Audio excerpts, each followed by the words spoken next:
Metro rail কিন্তু ছেড়ে গিয়েছে। আমরা দেখতে পাচ্ছি যে মেট্রো রেল ছেড়ে চলে গেছে এবং যাত্রী বোঝাই করে গিয়েছে।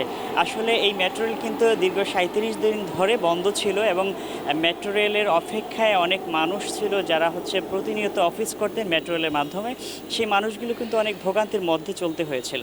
তবে আজ এটা খুলে দেওয়া হয়েছে এবং এটা খুলে দেওয়ার পেছনের প্রধান কারিগর যিনি ছিলেন তিনি হচ্ছে বর্তমান সরকারের প্রধান উপদেষ্টা ডক্টর মোহাম্মদ ইউনূস এবং তার হাত ধরে মাত্র ১৭ দিনে ১ বছরের কাজ সমাপ্ত হয়েছে এবং এই যে মেট্রো রেলটা এটার সচল হওয়ার ব্যাপারে সাবেক প্রধানমন্ত্রী তিনিও বলেছিলেন যে এটা সচল হতে ১ বছরের বেশি সময় লাগবে এবং কর্তৃপক্ষ জানিয়েছেন ১ বছর সময় লাগবে, সাথে কিন্তু ৫০০ কোটি টাকা লাগবে। তবে সেই ৫০০ কোটি টাকা লাগেনি, লেগেছে কয়েক গুণ কম টাকা এবং ১ বছরও লাগেনি, লেগেছে মাত্র ১৭ দিন।